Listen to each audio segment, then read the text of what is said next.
In diesem Video schauen wir uns noch einmal den Lehrplan an.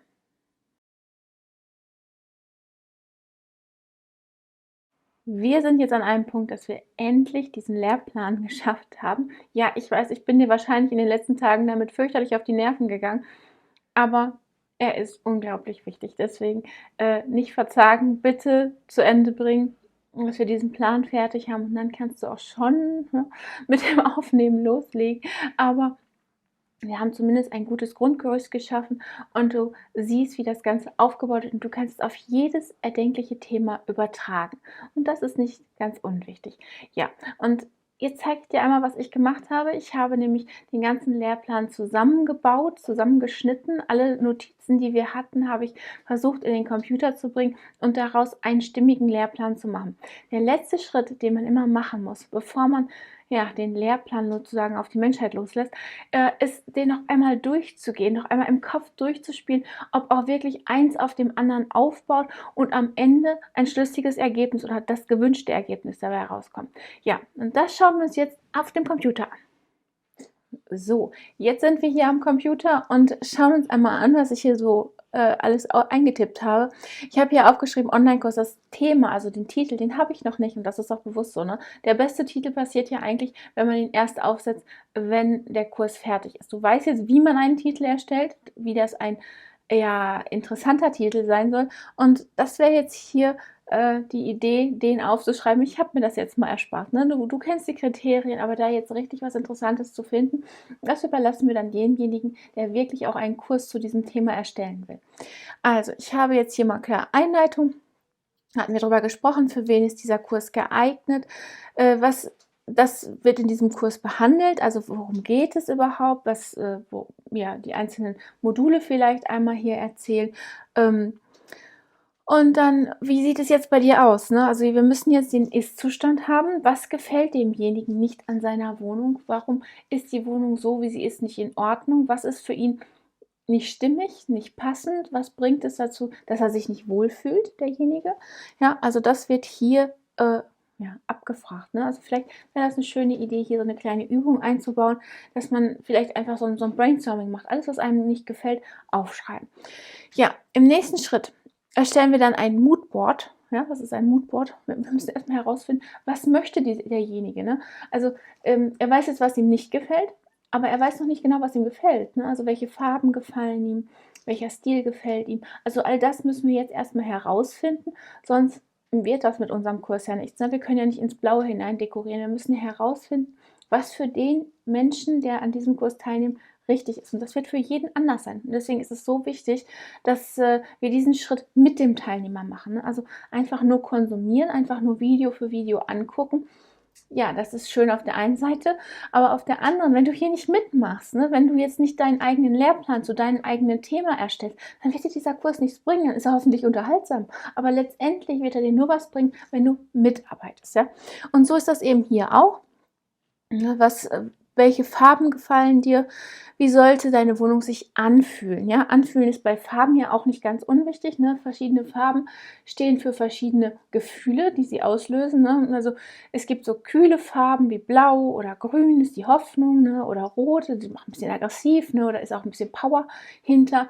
Also je nachdem, was derjenige sich wünscht, wie sein Wohnraum wirken soll, das wäre jetzt der Moment, wo er uns seine Lieblingsfarben mitteilen sollte.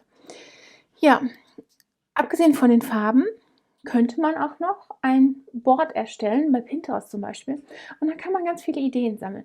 Jetzt ist es natürlich so, wenn ein Mann kommt und möchte eine Wohnberatung haben, ich weiß nicht, ob man da viel Erfolg mit hat, wenn man ihm sagt, er soll zu Pinterest gehen und sammeln. Und dann wäre jetzt natürlich hier wieder die Frage, wer ist deine Zielgruppe? Sind das Männer? Sind das Frauen? Sind das beides? Wenn es auch Männer sind, gibt es da vielleicht eine Alternative? Also müsste man hier nochmal gucken. Aber es ist auf jeden Fall stimmig. Ne? An dieser Stelle, bevor man sich jetzt auf die Farben einlässt, hat man auf jeden Fall das Bild, was derjenige, egal ob Mann oder Frau, sich wünscht, was ihm nicht gefällt und was er sich wünscht und was er gerne mag vor allen Dingen. Ja, und dann gehen wir hier auf die Farben ein, also wie wirken Farben, also Farbenlehre insgesamt, ne? Welche Farben wirken wie, welche spielen im Farbkreis zusammen, wann ist das Ganze harmonisch, wann eher nicht mehr so. Das wäre jetzt alles hier so erstmal in den ersten 3 Videos abgefragt. Und dann schauen wir uns wieder das Moodboard an. Also wir beziehen den Teilnehmer wieder mit ein. Wir gucken, welche Farben hat der Teilnehmer sich ausgewählt. Wenn er sich jetzt Creme ausgesucht hat oder Gelb oder Blau oder Pink, was um alles in der Welt machen wir mit diesen Farben? Ne? Wo können wir die unterbringen? Weil wir wollen uns ja an den Wünschen des Teilnehmers orientieren. Ne? Wie können wir das jetzt allgemein unterbringen? Wir müssen jetzt im Prinzip erst einmal Farbpaletten haben. Bevor wir jetzt auf Farbpalettensuche gehen, werden wir noch mal so ein paar Beispiele zeigen. Ne? Also oftmals ist es ja so, man weiß, die Farbe gefällt mir, aber manchmal kann man sie eben auch nicht so wirklich unterbringen. Ne? Also ein Pink in einem Wohnraum unterzubringen, ja, das ist gewagt. Das ist nicht unmöglich. Ne? Man kann das vielleicht mit einem Kissen machen oder mit einem gewissen Stil. Aber letztendlich, manche Sachen funktionieren so nicht. Deswegen muss man vielleicht erstmal schauen, dass man demjenigen zeigt, so, was wäre denn jetzt noch deine Idee, was gefällt dir denn noch, welche Wohnräume gefallen dir denn noch. Ne? Deswegen habe ich hier ein Kapitel oder ein Video gemacht, harmonische Wohnräume, wo man einfach mal so ein paar Beispiele zeigen kann. Und dann würde man die eigene Farbpalette mit dem Teilnehmer erstellen. Ne? Welche Farben gefallen ihm, welche Farben passen dazu, das wissen wir aus der Farblehre. Da weiß ich jetzt, dass das zusammenpasst. Also ich möchte jetzt die Farben zusammenstellen. Ich habe dem Teilnehmer erklärt, wie Farben funktionieren, welche Farben wohin passen und wie man eine harmonische Farbpalette zusammenstellt. Und deswegen kann ich an dieser Stelle, nachdem derjenige jetzt auch hoffentlich weiß, was ihm am besten gefällt, also welche Wohnräume ihm am besten gefallen, welche Farben er gerne möchte und wie die zusammenpassen und wie die harmonieren können in seiner Wohnung. Vielleicht entscheidet derjenige sich auch für jedes Zimmer eine andere Farbe zu nehmen. Auch das ist machbar. Ne? Es ist halt einfach nur, es muss hier stimmig sein. So, das Wichtigste, die Farben haben wir an dieser Stelle. Deswegen habe ich den Kurs weiter aufgeteilt in die Raumgestaltung und darunter die Wandgestaltung, Bodengestaltung und Deckengestaltung genommen und habe dann einfach die verschiedenen Materialien aufgelistet. Das hatten wir ja schon vorher gemacht. Ne? Also zum Beispiel, ob man Tapeten an den Wänden haben will oder Putz mit Farbe oder nur Putz oder es gibt ja verschiedene Möglichkeiten, die man hier nehmen kann. Oder auch auf dem Boden, Fliesen, Parkett, Laminat, was auch immer. Die Deckengestaltung, da fehlt mir jetzt persönlich die Ideen, aber da kann man bestimmt recherchieren, angenommen man möchte so einen Kurs erstellen, was da jetzt genau reinkommen kann. Ja, und dann kommen wir auch schon zu den Möbeln. Passend zu dem Stil, den man ausgesucht hat, zu den Farben, die man ausgesucht hat, muss man natürlich auch seine Möbel wählen. Wenn jemand eher so der dunkle Typ ist, ne, das wäre sehr seltsam, wenn der überall weiße kleine Möbel hinstellt, ja, so zierliche Möbel, dann wahrscheinlich eher etwas rustikaleres. Ne? Und deswegen, also auch das muss wieder passen. Ne? Deswegen hier der nächste Schritt, nachdem der Raum gestaltet ist, kommen jetzt die Möbel.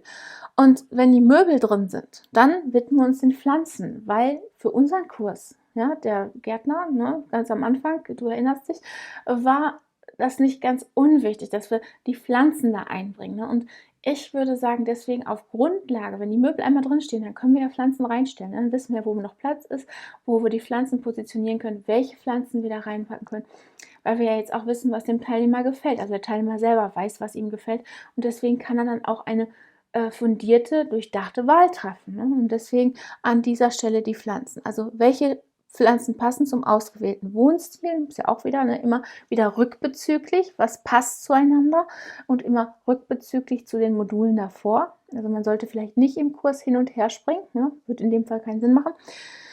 Ja, und in dem Fall müsste man auch noch verschiedene Pflanzen vorstellen, was in die Wohnung reinpasst, für dunkle Bereiche, für helle Bereiche, damit dann die Luft erfrischt, damit man einen kleinen Kräutergarten hat. Ne?